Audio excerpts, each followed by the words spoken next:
The opinions and attitudes expressed by us in our music and lyrics are not really those that. Let's do it over again.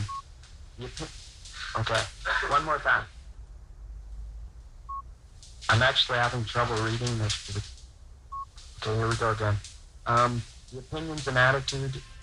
Page 77.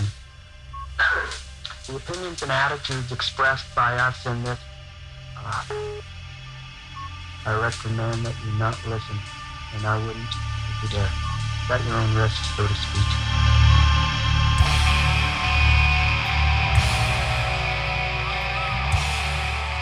I mean, it was just that. It was just this kid who was just like a kid and who just liked music and loved music, and then all of a sudden he became like a punk rock icon. It's just very unusual to think of. If I had known at the time or thought at the time, he's going to become a punk rock icon. He's going to influence millions of people, like change the way they think about, hardcore music. I would never have thought it. He must have just great life because he's up on stage and it's so fucking, magical when he's on stage. People think, that you're not a human. You're this entity or you're this person that they only see you for that hour on stage. They don't know what the fuck else is going on. They don't see the fucking grieving and the fucking tears and the blood and fucking, bullshit. Well, I've never met anyone like him. There never will be anybody like him. Hopefully he'll last for a while.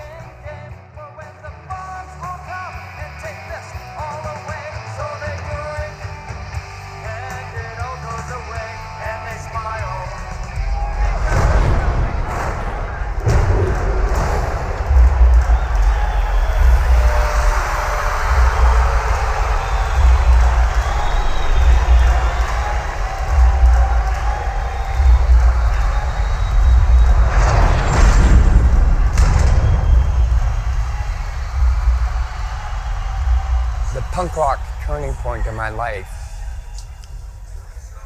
I'm with my family eating supper, watching TV after school, and we're watching the news, and the Sex Pistols had just arrived in America. And I first heard the name Sid Vicious and Johnny Rotten, and I liked what I saw. The bands that had sort of had a little bit of juice from the 70s started to suck. All that was left from the hippies was crap. There was no message, there was no politics. It was just, we want to be rock stars. One generation burned out and punks were going to do it in a different way with sharper fangs and without all the dumb bong hits and hanging plants and all. And it was the exact same thing, except it was long hair and flared pants and love beats. It was no different, and they were all standing up for the same thing, more or less. Peace and no more wars and no more violence and this and that. But they weren't accepted then either. It's not so much about fitting in as it is being a part of something. And that attracts people from all walks of life, right? It becomes a mentality rather than a show of fashion or of a trend. Edmonton was similar to Victoria and Vancouver in the late 70s in that there was a scene, but it didn't really have a name. It was kind of like everyone that was in the scene practically was in a band, so there was still lots of bands, but it was just like little Edmonton, There wasn't any club scene. There was like 2 or 3 places that you could maybe see bands, and a lot of sort of punk bands would play just in community halls, and someone would throw a show. It was just like a free-for-all. Half the time, there wasn't a PA. It was like a light bulb hanging from the ceiling. They were all actually playing in a band called the Live Sex Shows in 1981.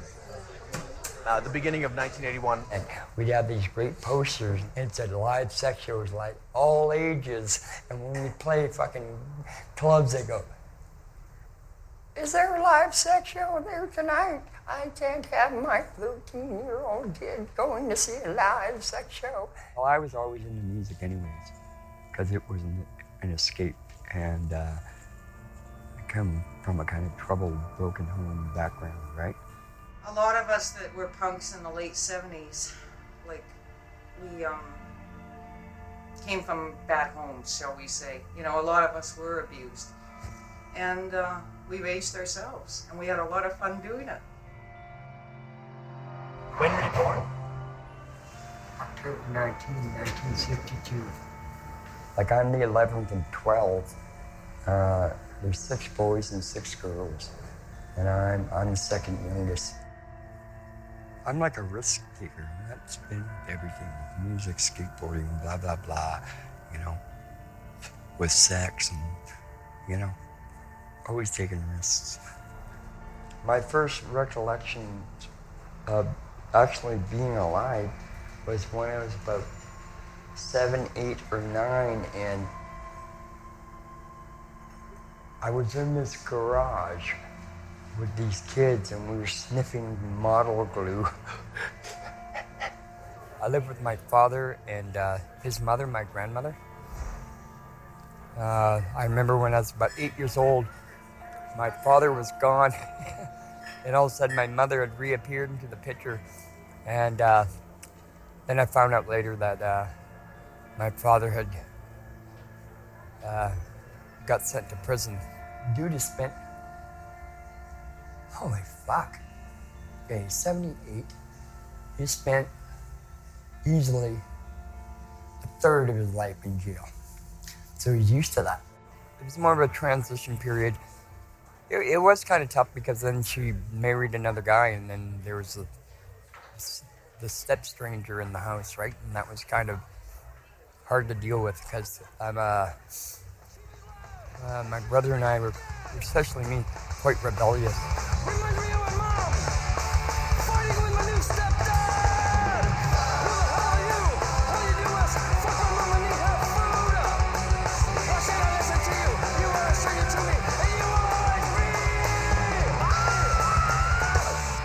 Summertime, we'd get out of the house as much as possible. We'd be out on our skateboards. We wouldn't come home until it was dark. The Belkey brothers, Mark and Brent, I knew them for years because we were skateboarders. There'd be a couple like indoor skate parks that opened. We'd find ourselves at the same park, and you know, we'd carouse and talk and blah, blah, blah, and we'd always be there skating, right?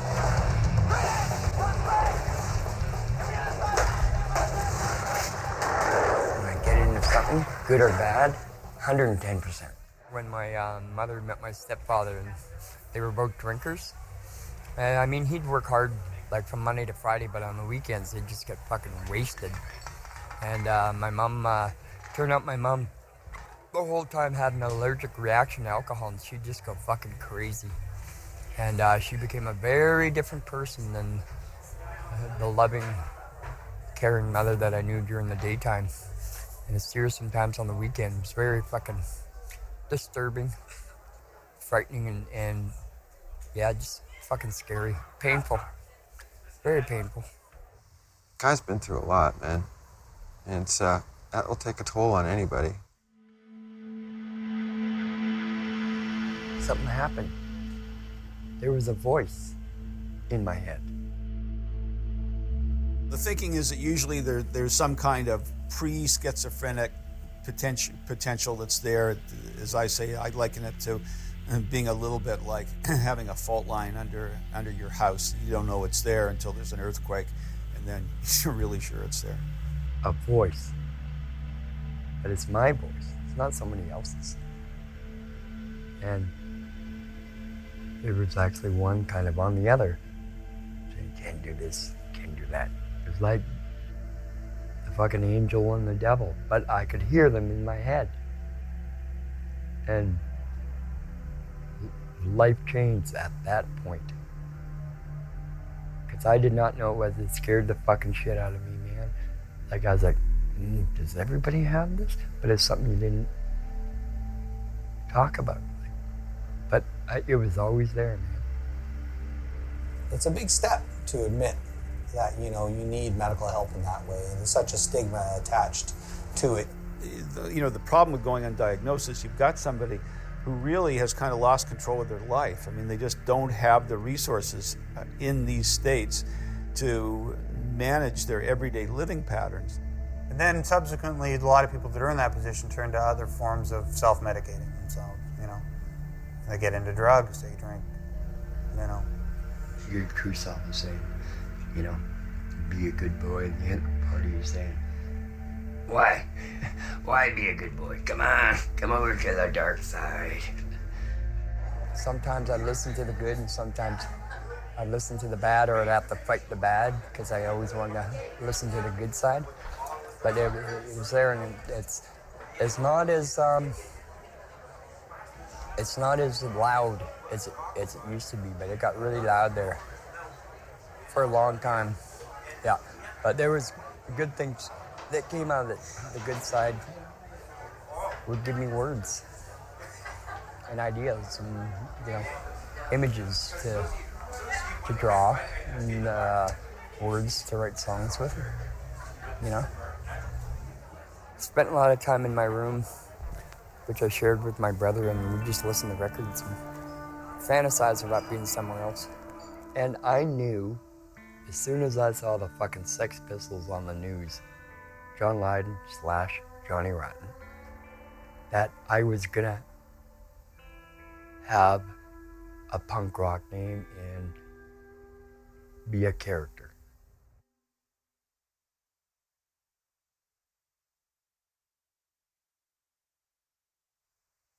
There's two people. There's Ken Chin and then there's Chai Pig. Like, for you to get to know Ken Chin, and that's where you would get to know him as a person, his past, his thoughts, his feelings, his ideas, the things that mean stuff to him. Chai Pig is the freak show. That's the guy that people come out to see. You know what I mean? The guy in the shiny gold and silver pinstripe suit. You know what I mean?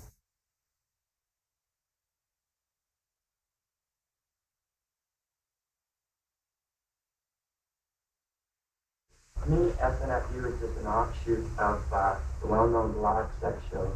We got a bit more progressive and serious about it and found Evan, who's a great drummer.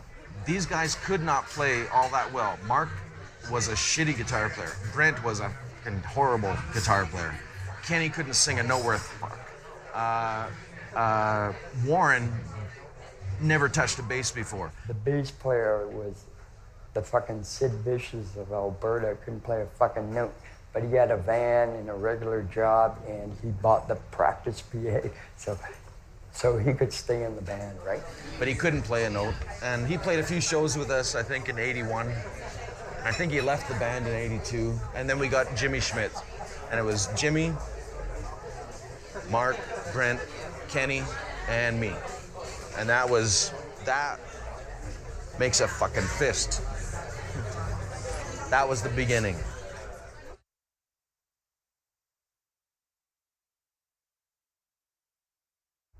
And in the case of Edmonton, the first band that breaks through of all bands is not some hollow copy of DOA or the Sex Pistols or Black Flag or Personality Crisis. It was SNFU who had honed a completely unique thing in a vacuum. There was this sense of urgency and anger, and it was like nothing I'd ever seen before. Hey man, are you guys SNFU? Very much so. All of a sudden, it's like, who are these guys? Like, these guys are unbelievable. Like, this is an unbelievable band. Like, not just an unbelievable punk band, but just a band. Like, better than any other kind of band that was playing in Edmonton. Rock band or folk band or any kind of band. SNFU was way better than everybody. I think SNFU were kind of what broke it open for Edmonton. And what was important at that point was you needed a local band to break it open so people like Black Flag and DOA and ourselves could actually come play in that town. You know, you find out who the bands are, find out who they work with if they don't put the shows on themselves, and you network that way. Otherwise, there's no shows because the older musicians hated you, the city fathers hated you, the club owners hated you, and the cops hated you. So people take it for granted now that there was always a punk scene, an alternative scene, and indie scene, but it had to be built from scratch with drawn swords. Well, we toured. Youth Brigade toured. We did a tour in 1982 with Social Distortion. We got a big school bus, and actually that became a movie called Another State of Mind. They did that movie Another State of Mind, right? And I met them on that tour, which is like 1981, 82, right? We kept corresponding with them, right? And they did that tour, and then they vowed that they love Canada so much because they're Canadians that they'd come back and do a Canadian tour, which they did. We came back in '83 and made friends with all these bands, and then we put this our second compilation record together, Something to Believe In. They picked like 6 or 7 bands, like 3 from out east and 3 from the prairies. We had a ton of Canadian bands, including SNFU, and that's how we sort of introduced them to the world. They got a lot of fan mail and a lot of positive feedback from our song, which is called Victims of a Womanizer. Hearing that, we put Womanizer on the compilation, and then we said, yeah, let's do a record. We loved the band. We saw them live. They were great. We heard their music. We loved them. So we put And No One Else Wanted to Play out, would have been 1984.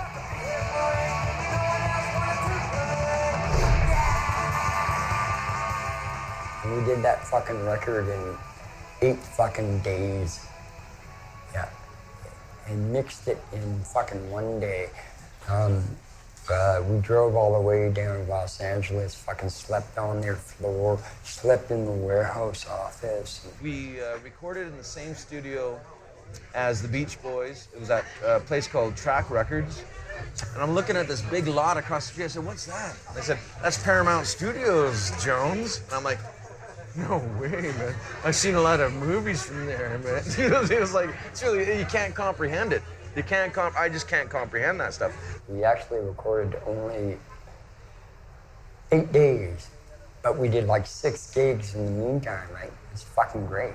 Phoenix, Tucson, San Diego, Orange County, LA, but yeah, it was some really a positive time doing the recording of the first major album under our belt and doing the mix, in between the mixing and everything. We played a few shows, and it was wonderful, When we put out the first record, and we used Diane Arbus's photograph, the actual photograph, and my attitude was, well, she's dead, so how is she gonna know anyway? There's a Diane Arbus estate, right? And they caught wind of the cover, and filed a cease and desist order. The Diane Arbus estate was like, put the kibosh on that. Yeah. So what ended up happening is I think they had to completely they had to destroy all the jackets, but they still kept the records. So for, I think, a rush, because they were on tour, they had this jacket made up. I never thought that would happen, because who's gonna fucking know a shitty little band from fucking Edmonton that just put out a record with the limited pressing of 2,000 copies? No one outside of Edmonton is gonna hear this shit anyway, right? But lo and behold,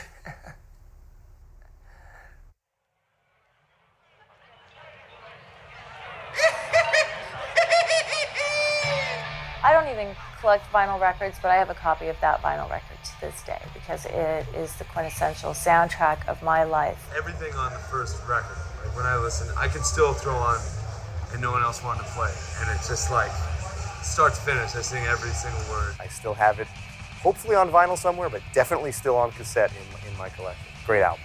Yeah, the first record was great, so they just pushed it, right? It was a great album. Yeah, fucking amazing fucking punk rock album, right? and we did a tour in '85 for it, and we went all around the States. And people were anticipating us, and we really connected with the skateboard scene.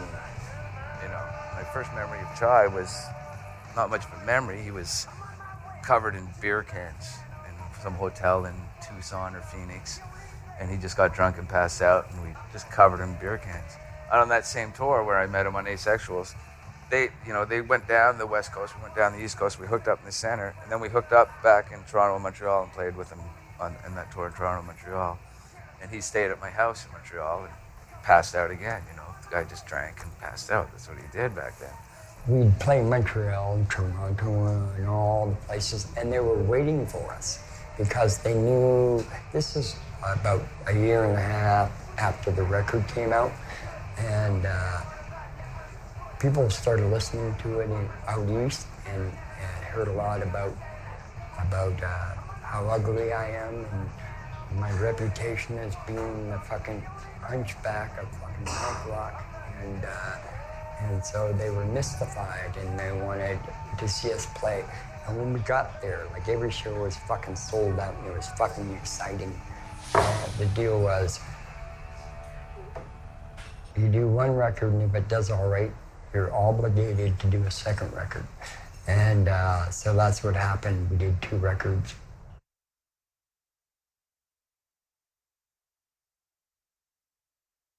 I got a call from, it was Ken, and say, hey, SNFU just lost rhythm section. What do you say? So I said yes. Did the first album, took a lot of acid, and disappeared.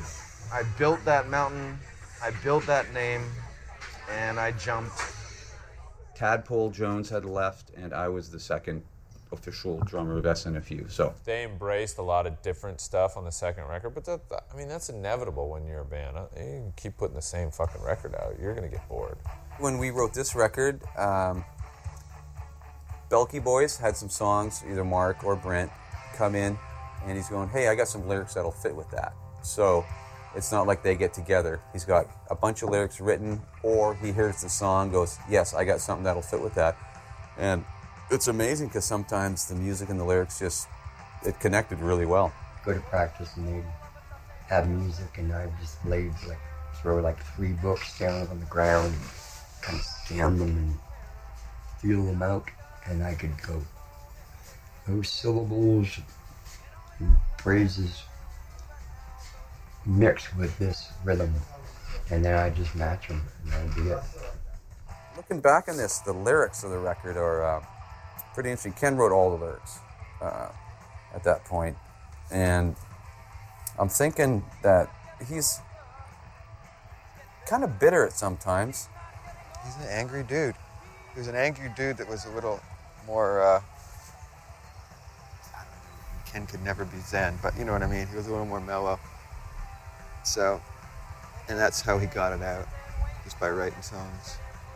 I like a lot of music that's about different things. It's about personal things, or about having fun, or just about personal stuff, that's not necessarily overtly political. I'm sort of the main lyric writer, even though I didn't want to be, but that's the way it came out.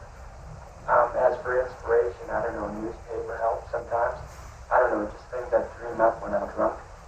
That's one of my major influences is alcohol, and I'm proud of it.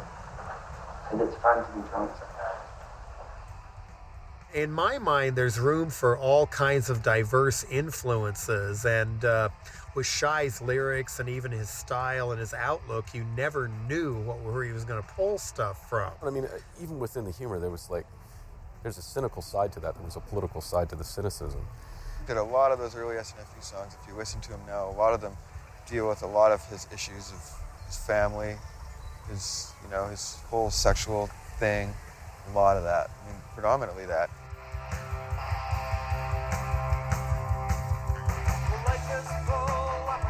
In those days, we didn't sell much, If we sold a couple thousand, that was a lot. Their records are probably somewhere around 40,000, 50,000 each. When the album came out,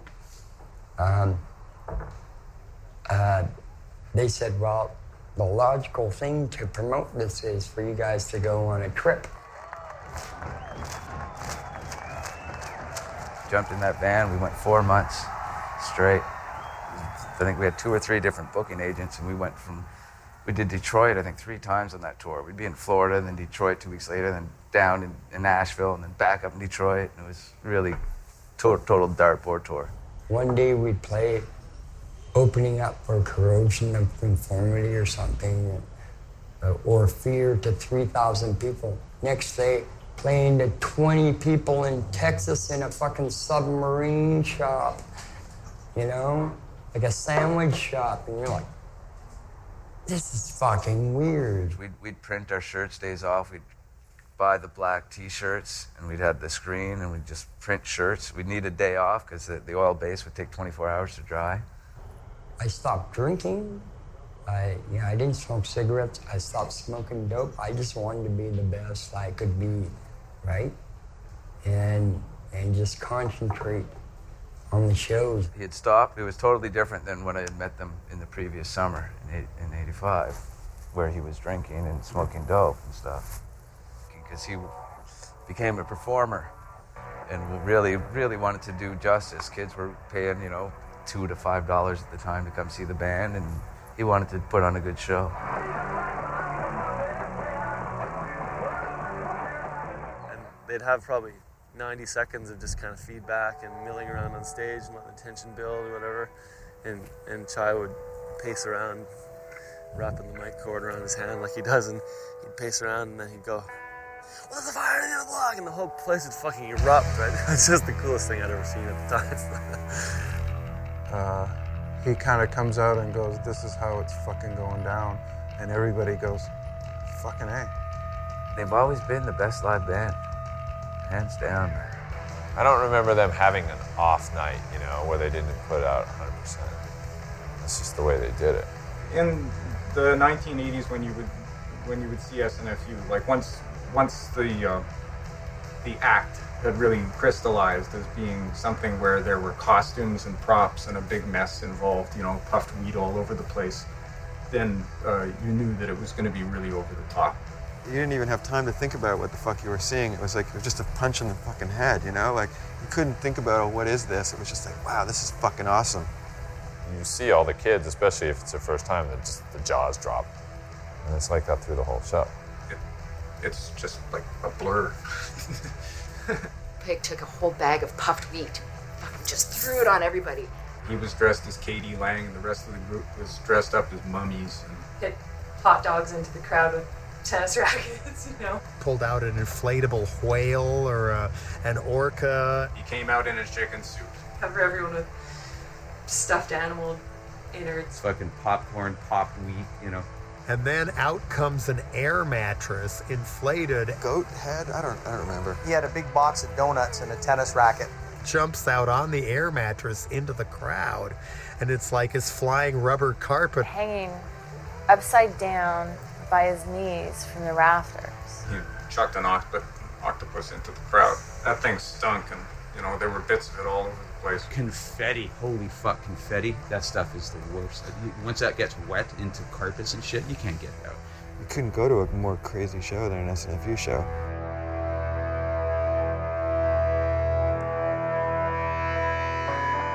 We were out for 4 months, and we came home with almost $20,000, which at the time seemed like huge amounts. We're selling shirts for $5 a pop.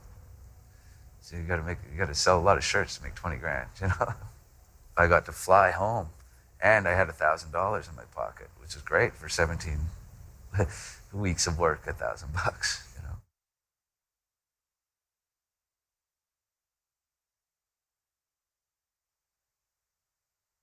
I was headbanging, and this fucking young kid hoists himself up on the stage, and I cracked my head right into his. I cracked my skull at a gig. Yeah. You see the line on my forehead right here? Yeah. And after that, things got kind of dark. Life was fun up until then. Then life took a fucking weird turn, and I became. I lost control of myself. Like that was the dividing line of my mental well-being.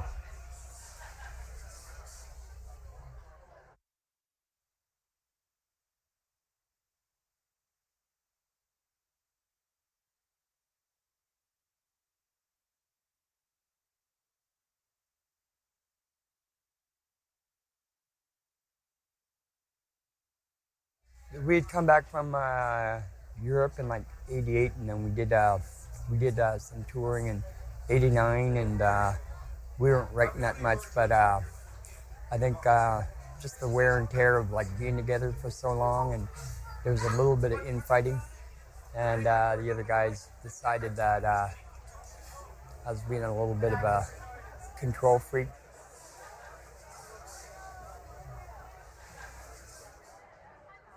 I was the asshole, and so they kicked the asshole out of the band. I was mad. I was angry about it for a long period of time, and I fucking left town. So I moved out of Edmonton. He seemed happier out here. I mean, like, SNFU had just broken up, which was a substantial blow. It had been the focus of his entire adult life up to that point. And I just wanted to fucking start afresh and new and be around new people. So just kind of to be in a different environment was good for my creativity. He was kind of left with, what am I going to do now? And of course, bubbling with creativity and all sorts of ideas, but not having a ready outlet for it, I think was hard for him for a little while. When I moved to Vancouver, I just said I'm not going to drink anymore. And that lasted for 16 years.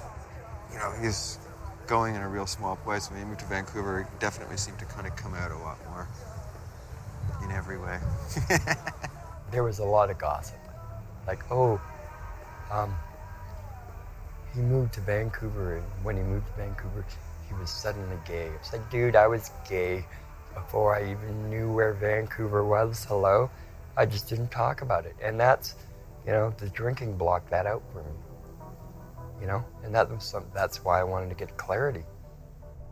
The first time that I kind of found out about it, and the next time I saw him, he was really like kind of in my face about it. He was like, so, did you hear I'm a homo?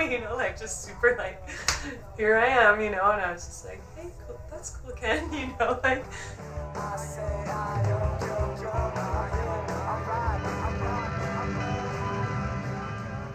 Well, there's a tendency for a lot of people to lean towards street drugs in Vancouver. I mean, Vancouver is notorious for being a drug town and having a huge drug problem. But that sort of draw to the street scene and the draw to drugs is not particular to people with mental disorders. However, if somebody's got these kind of mental disorders, it makes it really hard for them to continue on with their lives. I didn't see meth until I came to Vancouver, right? And, met some people that were doing it on a regular basis and selling it and stuff, and sometimes just like put it in some water and drink it. But it was really big on the gay scene, and that's how I discovered it. Called it jib. Yeah, and that was the first time I actually smoked it. It felt kind of warm and kind of, if you didn't overdo it, you felt nice and kind of serene and kind of sexual, and as sexual as you could possibly be if you're a fucking gay troll in some fucking bathhouse hiding in the dark, And it's cheap, like $5 worth. Keep you up for 3 fucking days. You'd be like, yeah. Crystal meth appears to be just about the most addictive drug that's been invented so far. So people can become addicted very quickly, but it's going to be different if they're using once a week or once a day or 5 times a day. You're going to see a different kind of decline, right? But once it gets into a daily process, that's when everything starts falling apart. I had no idea Shy had fallen into any kind of substance abuse until their old manager told me a couple years ago, and I almost broke down and cried. It was so unexpected and so not the Shy I know. I never would have believed that. I mean, I don't know, maybe he had a beer or two or something when I knew him and when they came through and stayed with me or we played together, but I never saw any hint of addiction or substance abuse whatsoever. There was one confusing period where he didn't sleep for a week. And I'd get these strange calls from at all hours of the day and night where he had, he had worked something out. He had discovered something. And I'd go over to his place and things having to do with time and space, which had occurred to him in this delirium that he managed to work himself into by not sleeping. This is not an exaggeration, for a week. And not all that much of what he was saying made a whole lot of sense. People were worried. I was worried. Eventually, he just became exhausted and he fell asleep while on the phone to a friend of his in Lawrence, Kansas, and slept for a day and a half solid, and emerged from the experience sort of going, well, that was neat. I think that I'll do it again someday. And my reply to that was, well, maybe you shouldn't. Well, sleep deprivation is a fucking really damaging thing. And again, I think it's less to do with the effect of the drug sometimes and more to do with the effect of not sleeping for 4 days. Well, it's yeah, I don't care if you're artistic or your art is fucking digging a ditch, man. If you don't sleep for 4 days, something's suffering somewhere, And that seemed to go hand in hand with him not having a focus for his energy or for his ideas. A couple people they had a band, and they didn't have a singer, though. And they heard that I was thinking about moving to Vancouver, so I jammed with them a couple times. That was 1990.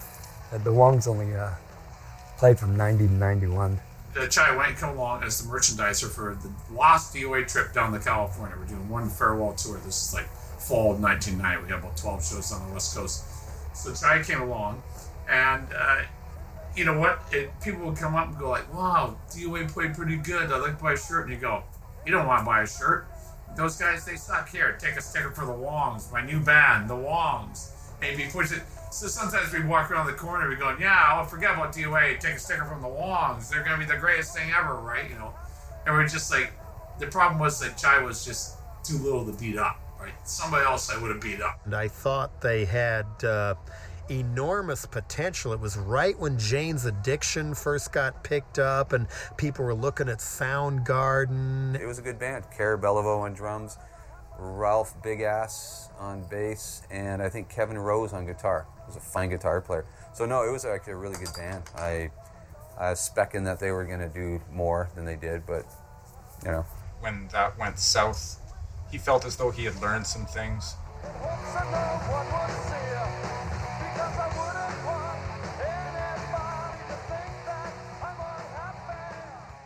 They signed a 2-record deal, and they did better than Stick in the Eye. So they released the live record as the second one to make Cargo Records happy. We had some leftover material in this live recording from that last show at the Polish Hall in '89. Came up, and then we had all these B-sides and leftover material. And Randy Boyd from Cargo asked me if we'd like to put it out. And it was already recorded. All I did was mix it down, and he had a budget. And I was like, why not? I asked the other guys. They said, yeah. When Cargo announced that the record was going to come out and started doing the preliminary advertising for it, the phone starts ringing. So does this mean SNFU is back together? Does this mean they're going to tour for the record? And Randy said, well, the phone's ringing off the hook and the fucking offers are really good. I did the reunion tour as well, which was damn good. Damn, we sold a lot of merchandise. You guys hearing this? Oh, dude. You could shit in a box, put SNFU on it, and someone would buy it. Some kid would buy it. It was just it's out of control. So financially, it was great. It was probably one of the best paydays I've ever had punk rock-wise was SNFU reunion tour, and I had a really, really great time. When SNFU did the reunion, the pit was the entire floor of the Rev, which is the same thing as the Bronx. I mean, it was massive. And the tour went so well that they ended up getting back together. Mark and Brent moved to Vancouver, right? So all of a sudden they were there again, right? And so, yeah, it was essentially at that point a Vancouver band.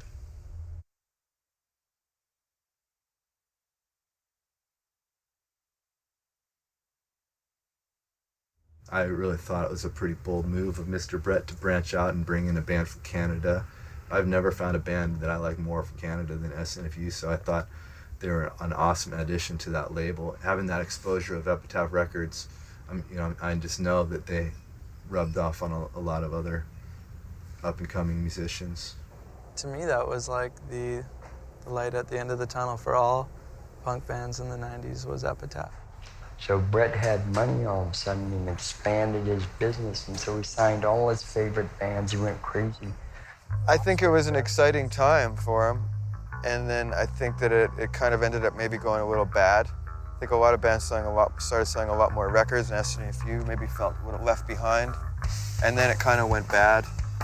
I never really knew the details other than I don't think it was I think they came away with it feeling like, what the fuck happened?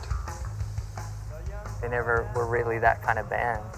And I think, you got to be a little more ordinary in a certain way. Epitaph, they made a play for the mainstream. They did that, did Offspring, and once they had big success with that, they tried to keep going in that direction.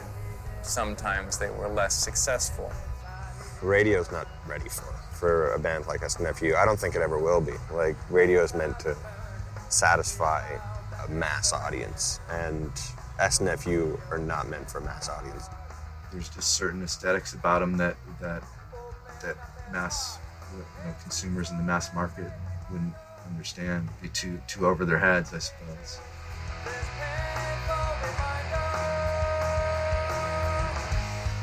We hadn't done a record in like 5 years, but we were experimenting as a band, and there was a little bit of everything on that record. And I remember Brett Gerwitz coming into the studio and saying, and listening to the shit and saying, "Where are the fast songs?" We waited fucking 2-3 months to have this fucking certain producer. 2 days into our fucking project, he fucking books himself into fucking rehab, and so we have no producer. He went into rehab, so we ended up with the engineer of the studio, a guy named Joe Pecorello, who was referencing our mixes for the record to White Lion, which was a bit freaky if you're a punk rock band. So it didn't turn out the best.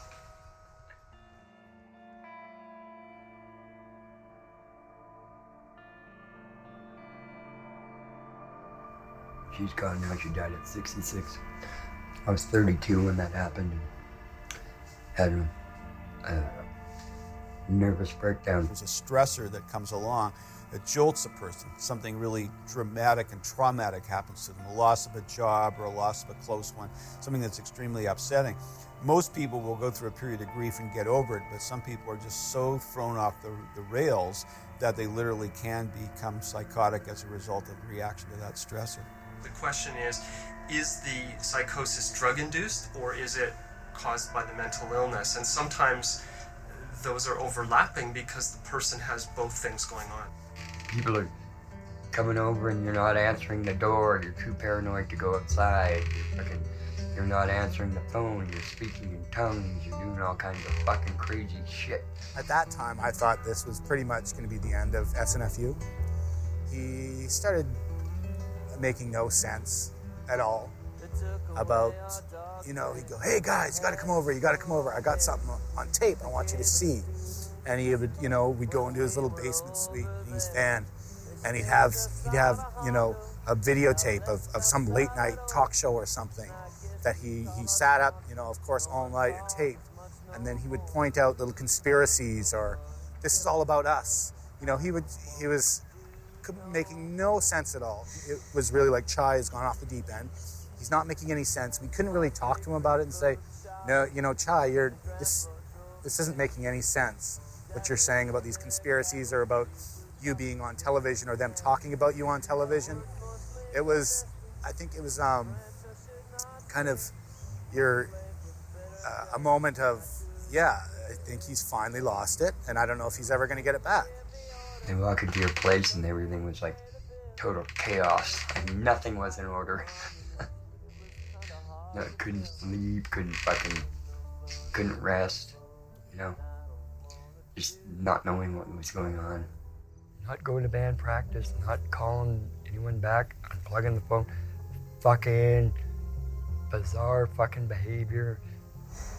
I would just fucking be pacing, walking, fucking freaking out. And I couldn't sleep.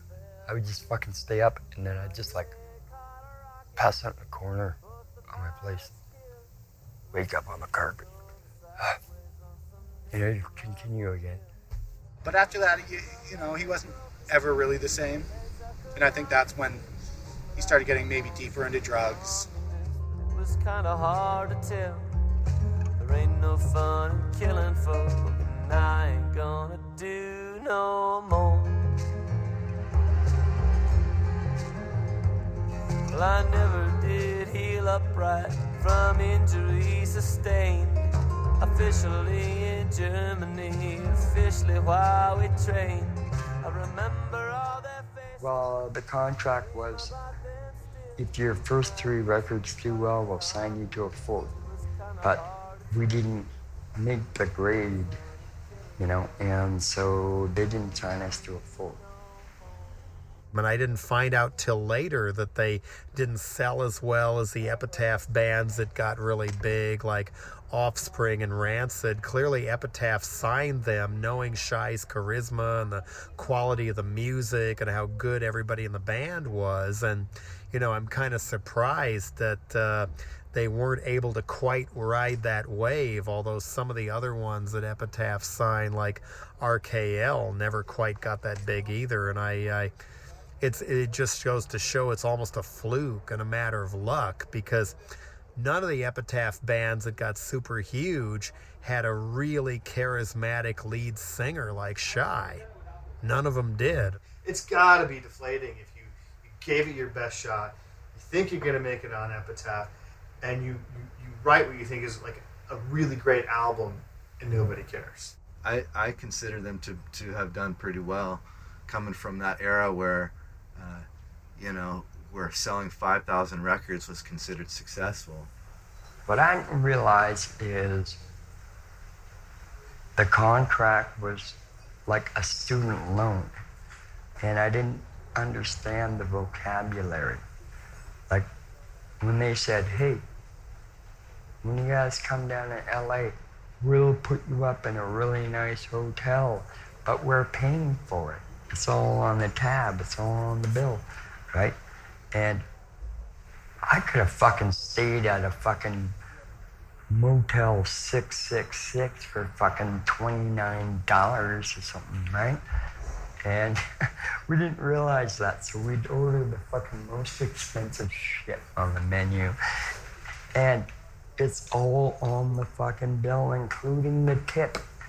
After 3 records, I couldn't believe it. It was like, punch me in the balls harder if you fucking can. $250,000 after 3 records. I never seen that much money in my fucking life, but that was our debt. We just fucking made it. We sold 70,000 copies of each record. So that paid back the debt. But it was great. It was a great experience to work with them and you know, have that promotion and that kind of reputation, right? As far as like marketability of their music and stuff, I mean, I think they got pretty much as big as they could get for doing that. You know, it's not like they were ever writing radio songs or anything like that. Punk band. So, I mean, as far as like a true punk band goes, I think they pretty much got as far as you can get. They did it, you know.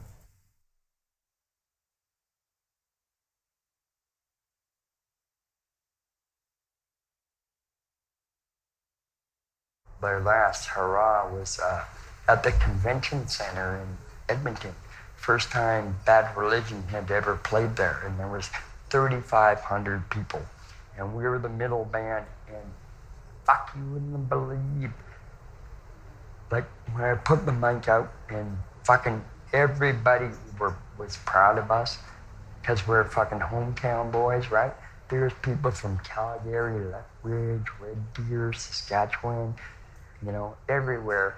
And they knew all the fucking words, and the fucking callback was someone singing. And yeah, so that was a really, you know, monumental moment.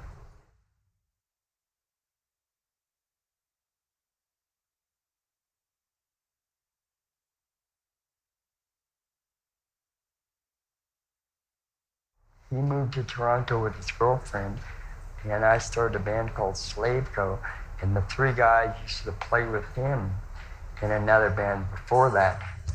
Yeah, one thing I'll hand it to Chai on, man, is like, dude's obviously very creative, and he's intelligent enough to always surround himself with talented people as well.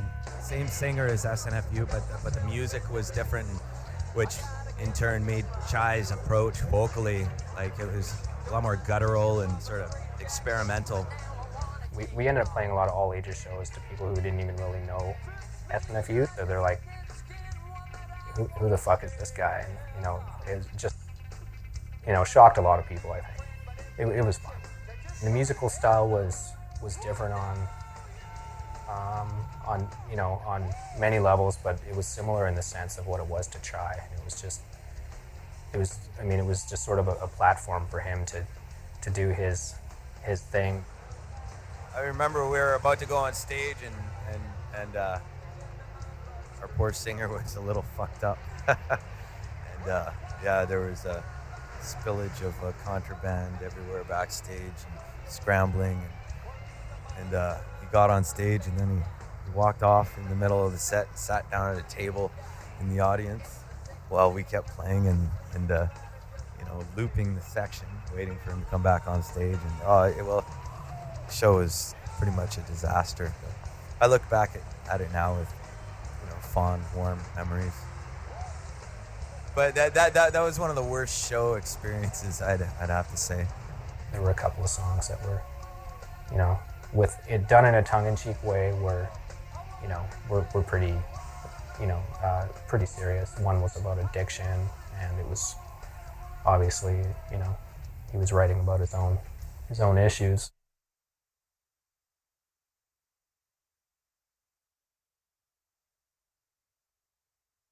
He started like pushing to get the last SNFU record made, and I'm like, you know what, I'm totally happy with these guys in this band, and I don't care if I ever do another fucking SNFU record, you know?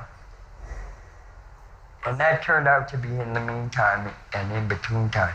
And I'm thankful that happened, but it took like 5 years, and it was really stressful and emotional, and but it turned out to be a really good record.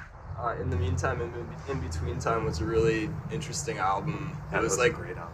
Yeah, lyrically, like it seemed the most like he was really kind of speaking from the heart. The writing for the last record, to me, is just incredibly autobiographical for the time, like in what he was going through and where he was at in life, and yeah, because I mean it's really sad if you look at the lyrics and what he's saying. It's the guy is like, he's totally down and out and desperate. Still sitting here, writing my will with my cockatoo quill. The one thing I own, one thing that's not unknown, one thing I haven't sold yet. A song like Cockatoo Quill was, I mean, that to me, that just kind of sums it up, where he was at the time. And there's another song on that record called Sickly and Cowardly that's kind of the same thing. It's definitely a pretty clear indication of where he was in life at the time and how he was feeling. I mean, just talking about selling off all the shit I've collected over the years just to survive, and the only thing I had left was the quill, which I hadn't sold yet, because I'd probably end up selling that just to fucking keep on going. I would just live hand to mouth day to day. Just like Mark talking about like him showing up to go on tour with like all of his possessions, and it was like a little box with like a videotape and like some shit, you know, and he was just like, oh my God, like, what's happening, you know? Mm-hmm. But like, what do you do when your friend is just like completely like fucking up and there's nothing you can do about it, you know? Like, I think that must have been like pretty hard on the members of the band too, you know? There'd be times where, you know, certain members would be up partying all night. And there's one night where we pulled into High River and opened up the back of the van, of SNFU's van, and Chai had been sleeping amongst the gear in the back of the van, and he had a towel over his face, and he was sort of in the position like a dead dog. And Mark's looking at him, and he goes, "Do you think he's alive?" Started poking at him. Come on. The socializing patterns change because you don't say, "Hey, good morning, how's it going?" every day, and you don't go out to eat dinner every day together, and people looking in think it's kind of weird. So it's hard to judge that. I mean, they seem, like I say, like a normal, heavily toured band. They'd all be talking. I'd play certain games with myself and say, I'm not gonna talk for an hour. I'm saying a fucking word. I'd have earplugs in, I'd tune out, maybe listen to some music. The relationship was just kind of falling apart. I think the touring was it was amazing and it was terrible.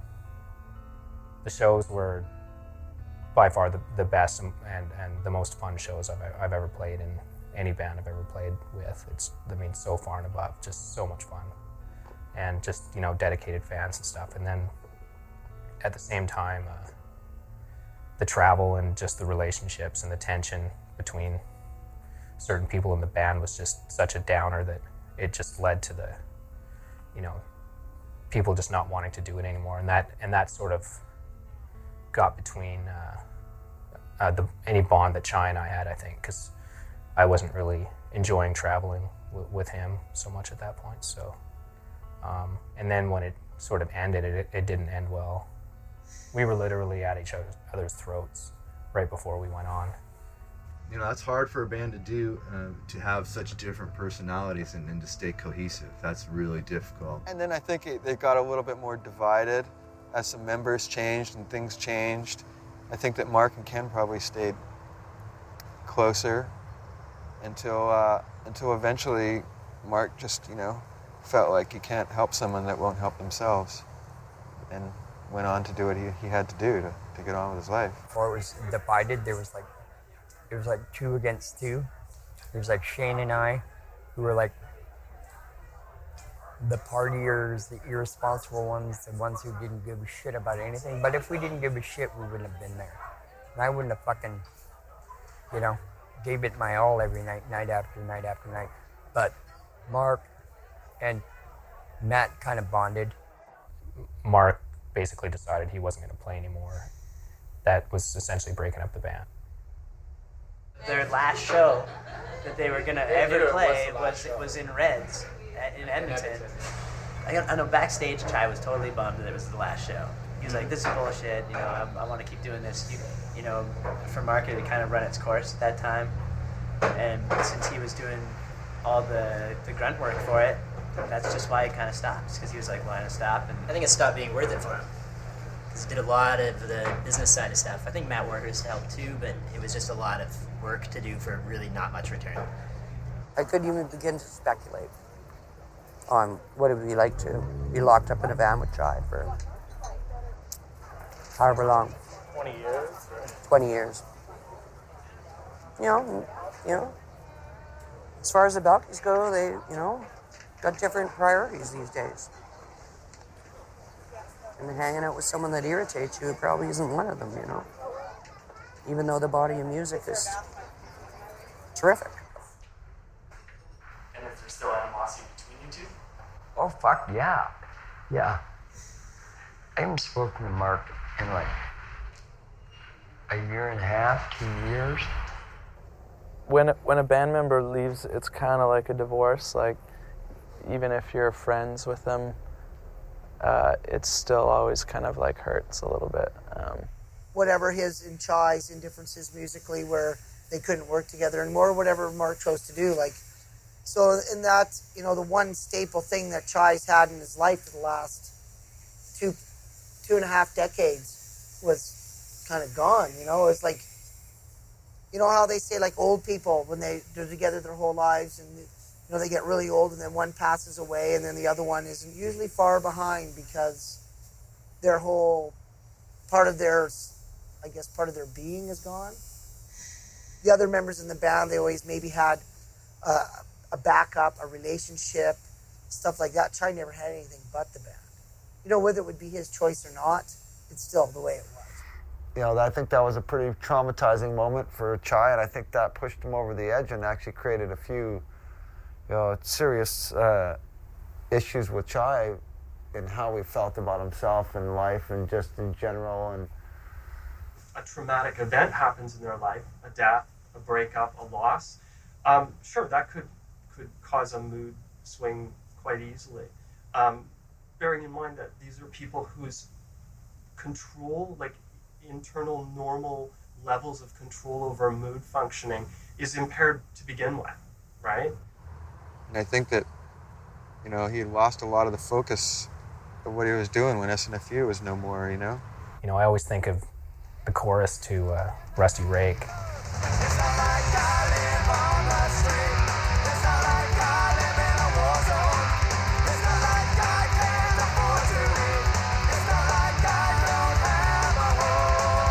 Time was kind of like, you know, don't let me complain because I have all this stuff. Well, the time that I knew him, he was losing all that and then lost it.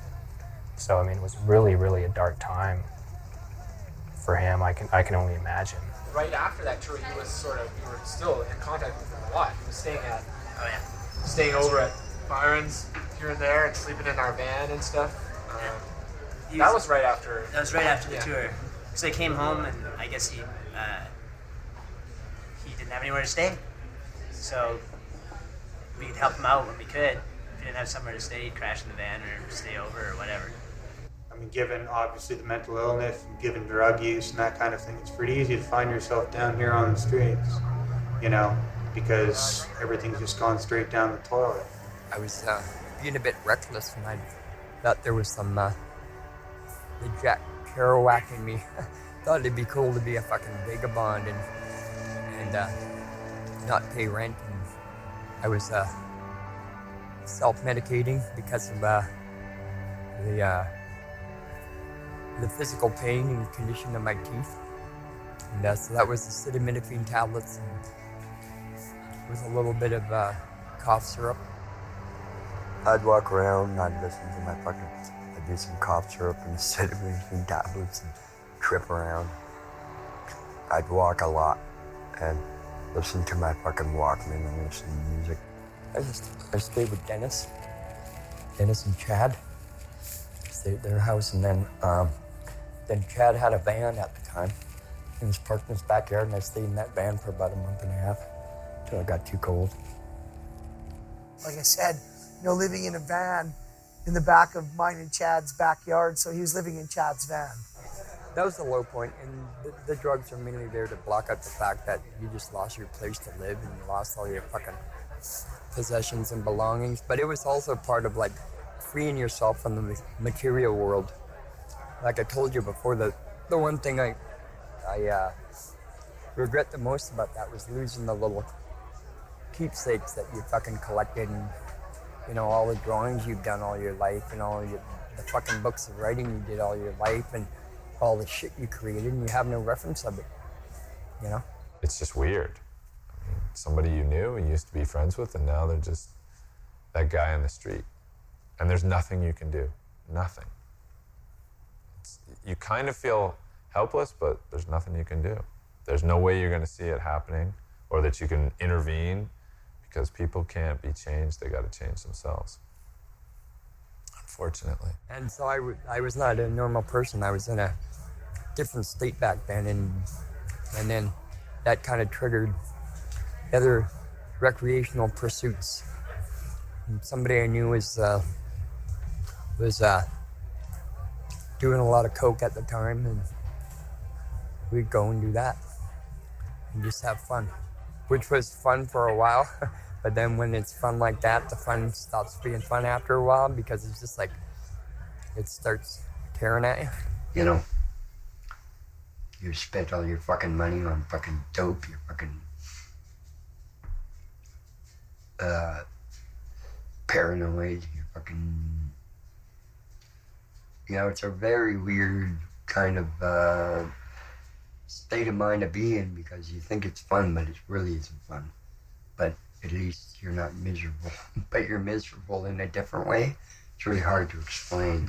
You know, first you snorted a bit, and then you know, that was kind of glamorous and romantic. And then you did like a cocoa puff. You put the coke on the fucking cigarette. You get different kind of high. Then you make little joints with cocaine and tobacco in them. Tastes like licorice. And then the next step was, oh, I have a pipe here, try this. And then you get that blast. Oh, the last time I saw Chai was, about 2 years ago. I was walking down the street to go to a club in downtown Vancouver. And then he was going around from bar to bar, showing off his crazy, squiggly, demented artwork. Says, I'm going bar to bar and trying to sell this stuff. Then he tried to sell me a piece, and I was kind of like, I gotta go. That was the last time I saw him. And he became skinnier and, like the last time I saw him a couple years ago, they looked very thin and pretty unhealthy. So I was worried about him for sure. You knew, like, when Chai would come around, and if he would sort of show up unannounced and kind of hang around for a while, you knew, like, you know he was sort of he kind of needed something, or was hoping that something would be offered, and I'm sure he didn't feel good about asking, and why would he? I mean, we've all had to ask for help, and it never really feels very good. It's not help as in, it's help like I need some money to get some shit, right? Which I just don't go for that, right? So, you know, some people just don't even bother. Some people kind of come through trying to do their shimmy she wobble, you know, the old cheeseburger Thursday thing. And I just gotta tell them, look, dude, I feel for you, man, but I can't do that. I can't help you. So Chai was pretty respectful, though. I think to this day, I don't even know what his shit was that he was fucking with, and to me, it's not important. I don't need to know. But I know there was something on his ass, right? Broke down, phone a friend, said, need help. She let me stay at her house, and she happened to work for the government agency and helping people that were homeless. And she got me onto a bunch of programs and got me an advocate, and then I got back on social support, and then ended up going to see some doctors and psychiatrists and shit like that.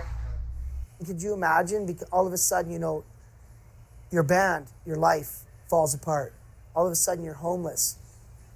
All of a sudden, everything that makes you you is gone. Like down to schoolbook pictures of you. Like, that would really kind of set somebody off. It hurt for a long time. It hurt for a couple of years, and you know, the drugs blocked out that pain. But hey, the past is past. Still here right now. I don't need piles of paper to prove it. So I could see where he became a bit of a social phobe, recluse, grew the big scraggly beard, and you know, he had the Jethro Bodine belt in his pants and everything, you know, and because he didn't care, because everything that he was important to him was taken away. You know, one of the reasons why, you know, I'm growing my hair out and I'm growing this weird beard, and I hope I don't look like Chai Pig anymore, but people still recognize me. It's like, fuck, I'm just trying to disappear here. Gone through a really heavy self-loathing period. And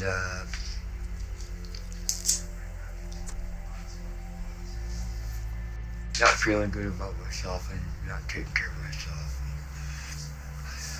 And escaping, you know. They have a hoot or something. knock yourself out of that, and then you're locked up in that world. You feel shitty. I go to bed at night a lot of times and just fucking wish that I never woke up. I didn't want to live this life anymore. I started walking. I live like about 4 blocks from the fucking train tracks, and trains are weird with me.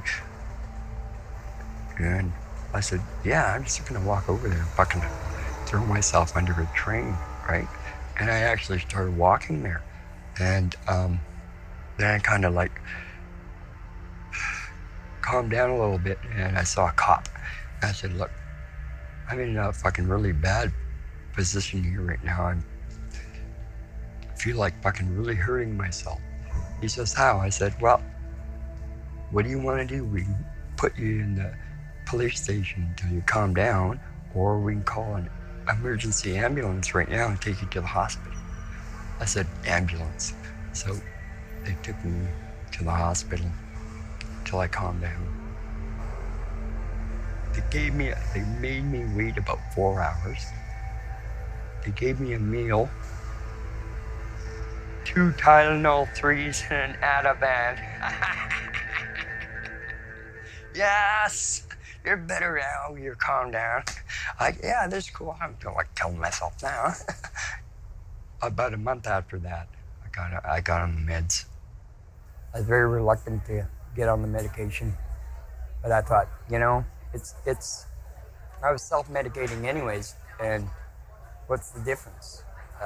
Self-medication or legal medication, they're pretty much the same to me, because I've tried both. But legal medication, you can get it paid for by the government, right? But I'm not, I'd say that's, either way is not the best way to go. And the legal thing scared me because, you know, well, let's try this. It doesn't work, we'll try something else. So you're a guinea pig. Try a guinea pig. I came back, they said, how was it? I said, threw them away. Freaked. Didn't want to do it.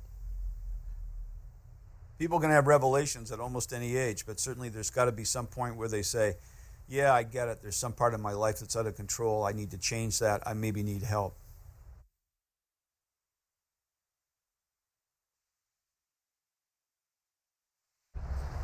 You looked him over and thought he'd get along with people and brought him into our program here, and he's just been making use of it and really enjoying it.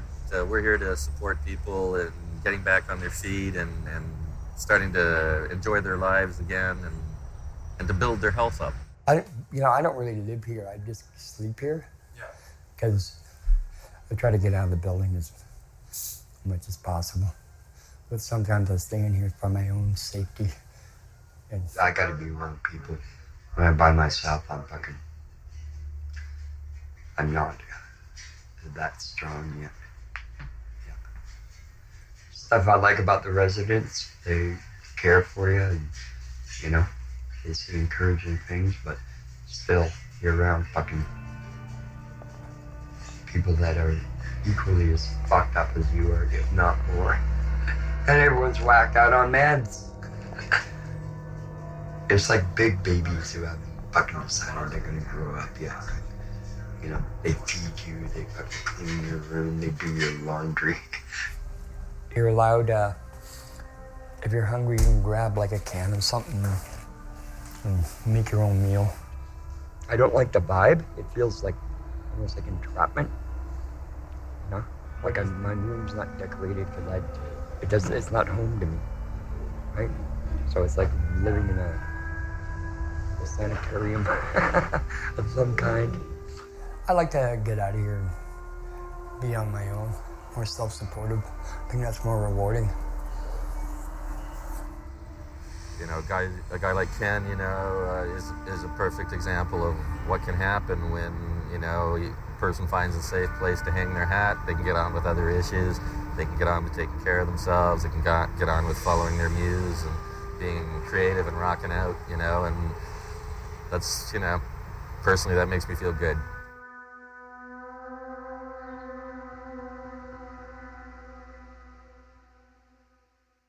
If you want to see the intense, divey bathroom to make you shudder with fright, this is the place to go. And actually, it's had a facelift. It's not so bad in there these days. I mean, that it survived from being like an absolutely terrifying strip bar to this sort of place where music like that happens. I mean, it's a cool venue. Thank God for those people, because they're helping him. Because I couldn't get to him. I'm in Edmonton, he's in Vancouver, and I'm glad they're helping them. He was just hanging out. And puttering around, working the crowd. It's one of the few bars that wouldn't kick him out. Because, he does have this certain, homeless look to him right now. He's with people, and I know that just that social interaction, as antisocial as he seems at the time, I'm sure is a good thing for him.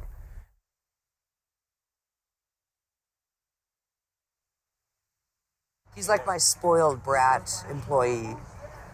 Kind of just does what he wants, shows up when he wants. I think it's great because it keeps him in the music scene and really closely involved. He's a pretty humble dude. Gets along with a lot of people. He used to sit there and draw, make extra money just selling his drawings at the bar. I mean, if I saw him at the Cobalt, I'd definitely get him to do a picture of me. It's Ken Chin. He's an amazing artist. And just having something to do, having somewhere to be, having responsibilities, all those things are definitely steps in the right direction from at certain points that I saw him at, which there was none of that, and it was bad, really bad.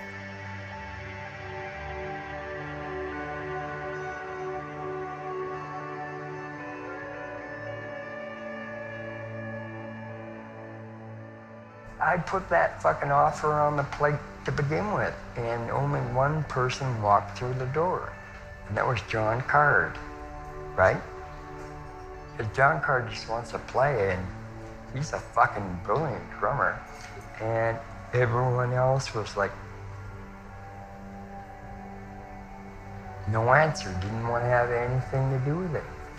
And you know what? It was like a 3-year break, from 2005 to 2008, and it was like, I'm celebrating the fucking 25th anniversary with or without you, and I technically own 51% of the publishing, and the other percentage is split by the other 4, so it's 12.5% for each guy. So I can do whatever the fuck I want, right?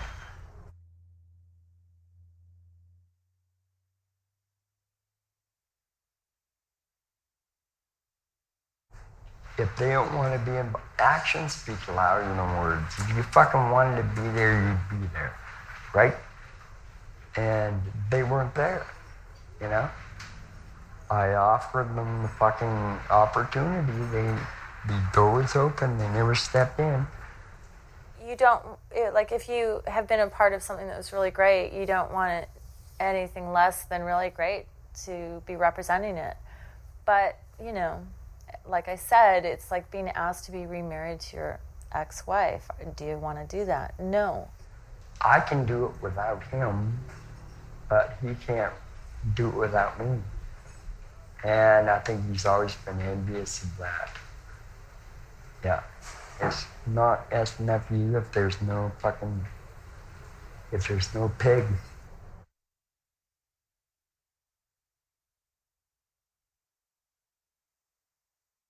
I think there was a shock and there was some shit to do with a show at the Cobalt or something, and then eventually Mark just realized, what the fuck am I doing? But it's hard, because it's something that you've done for 20 years, and if they're gonna go out and use that name and all the hard work he's done, he wants it to be done as best as possible, and I think with him not being in it, I think it's probably fucked him up, but I think that his need to move on with his life probably conquered those feelings, I would imagine. If you want to tell the Belky brothers that they weren't part of the legacy of their band, or... I think that's a totally dishonest idea, and I don't think you should do it. I think that's as bogus as Dead Kennedys playing without me. That's wrong. SNFU with all these new players in the band. I don't know. My experience in watching other bands that have tried to do that type of thing is it usually falls pretty short. But who's to say? There's always a first time for everything. Of course, they had a very dedicated, hardcore fan base. So it will really depend on whether, people from the old days will come out to see them, how much they've, how many younger people have been influenced by their music and are interested to see them, But it's tough out there, It's tough out there. If you disappear and come back, it's even tougher. You're gonna make me want to drink a lot. I mean, energy, I don't think can be recreated, period. It's sort of like a question of focus, I think. I don't know. That's, time will tell. I think the thing is, as long as the music's accurately reproduced and played well, and there's energy there, then people are going to go, okay, that's a great song. The lead guy is there. That works. And there's certain bands that have that undeniable presence that really, their essence becomes the band.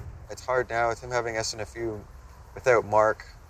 It's like at a certain point it kind of bums me out, but at the same time, Mark's moved on, he's doing his radio stuff, and that's Ken's life, and that's what he needs to do. Then I guess, you got to give it to him. I think he belongs on stage much more than walking the streets.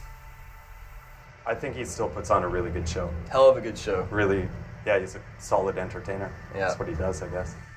I think Chai as an individual has a shitload of creativity left in him. I mean, I think he'll just create, as long as he's alive. And if he sees SNFU as a viable channel to get that out through, yeah, makes perfect sense to me. I don't see why it wouldn't. No one else can tell me how to do that, because I've done that. I've been doing that for almost 30 years now. And it's my realm. That's my fucking circle, right? That's my ring. It's not dead till I die, brother. It's over, that saying, when pigs fly, when pigs die. You know what? I never quit. People quit on me. I never say never, bro. I've never quit this band. This is my favorite band in the world. Before we do that, I'd like to thank all of you for being here in front of bands. You made me feel human again, and that doesn't last very long. He's always at his best as a person when he's doing something, when he's engaged creatively. And so on that level, at the very least, then a band going around under the SNFU name with him singing for him is a great thing. What it really comes down to is, in my mind, is you have a front man who's the image for the band, and you have the musician who wrote, 90% of the material of the music. And so it's, they both own the same right to say whatever they want to say about it, but the fact remains that, it is what it is. And Chai can do whatever he wants. Mark could go start a band and call it SNFU, I suppose, if he wanted to. I don't know, I think it's as soon as it comes down to that, music's music, it doesn't matter, call it whatever. Play SNFU songs, do a new record, who cares? I'll still come to see it. First one, when he came back, he was pretty stoked. And it was pretty well attended. It was just exciting to see him on the stage again. The fire in his eyes, You know what, I usually don't drink before a show, but today I have to, because this is so fucked up. I love you. Always thank you all for being here. And me especially. The first reunion show at the Cobalt, when they had probably 550 people packed in there, I had a bruise across my gut for from the edge of the stage, just from all the pressure. There's a straight line bruise right across my stomach for 2 weeks after that. It's pretty funny. That was a pretty epic show. Yeah, to give you a good idea how packed that show was too. People were getting crowd surfed from the stage right out the door because there was nowhere to put them down except for outside. I was really surprised at how good it sounded to me, and how enthusiastically the fans received it. I mean, they knew all the words, the sound was there, the energy was there. That's the main thing.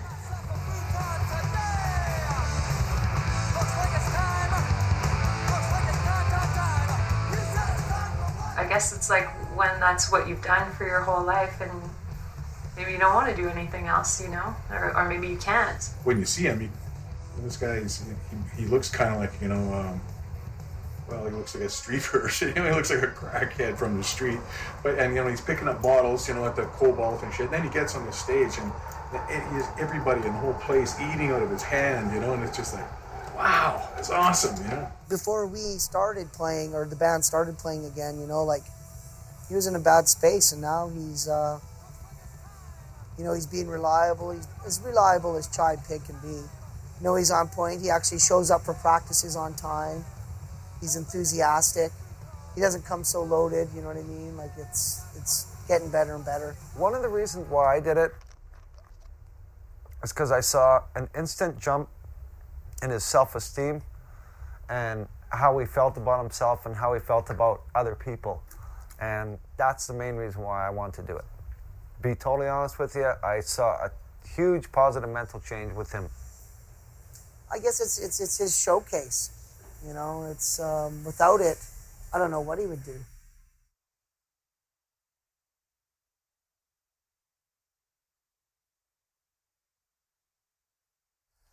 I heard from people, like, you know, they weren't too stoked on Chai because, oh, he was fucking hammered and he was messing up the lyrics and this and that, blah, blah, blah. And it's like, dude, you don't even know what this guy has gone through over the last 6 years.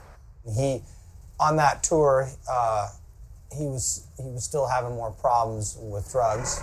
He was still probably getting adjusted to his medication, speaking of drugs. Also, just getting back into shape after having not done it for a while.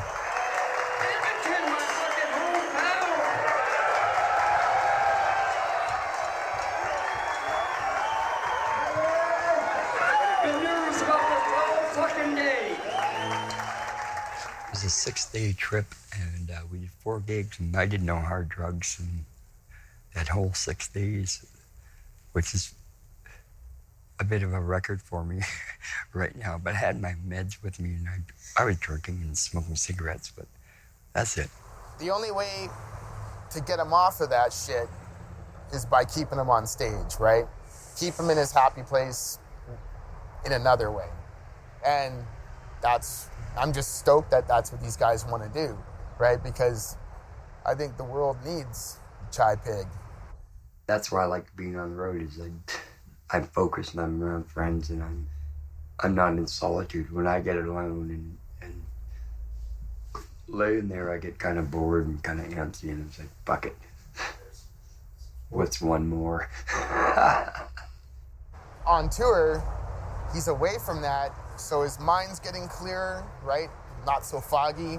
Like, that's when he started telling us all these stories and stuff about, like, oh, and then one time here, because it was all coming back, right? Like, life on the road. I'm here again.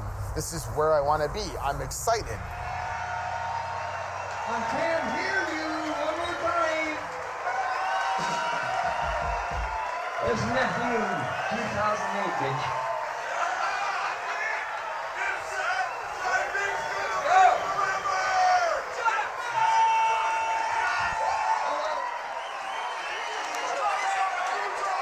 I'd like to thank Mark and Brent Belkey for the wonderful music they shared with us over the years.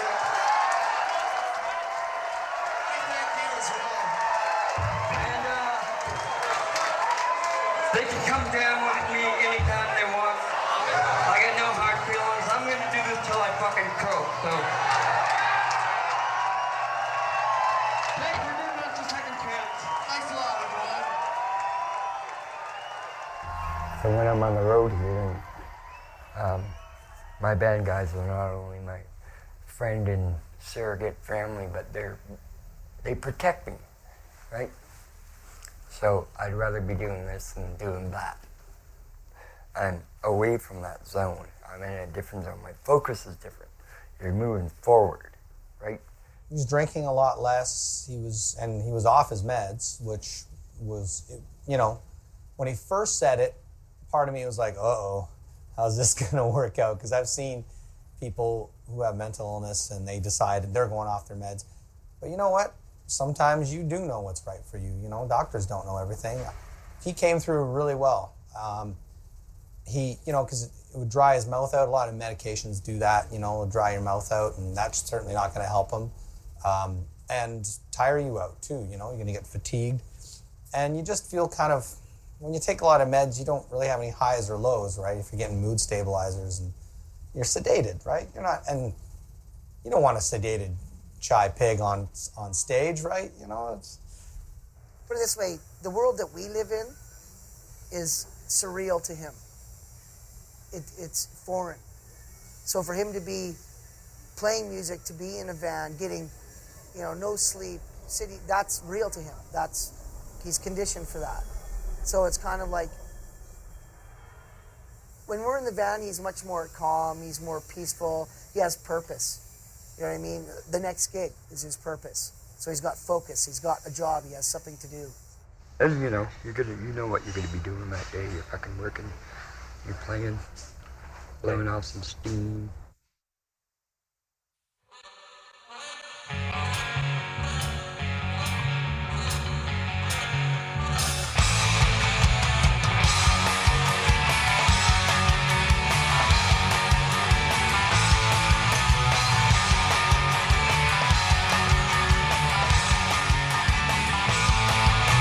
Felt like this is it.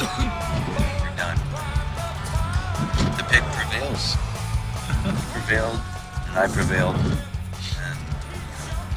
I'm very grateful to be sitting here today.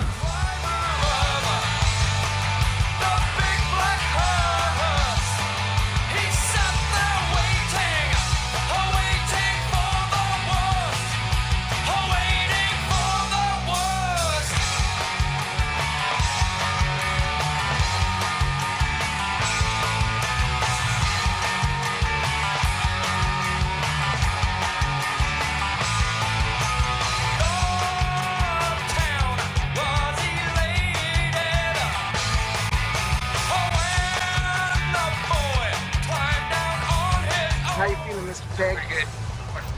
How good? Scale of 1 to 10. Like $1 million pesos. What's it, like fucking 12 months? Yeah, something like that. Yeah, I feel like $1 million pesos.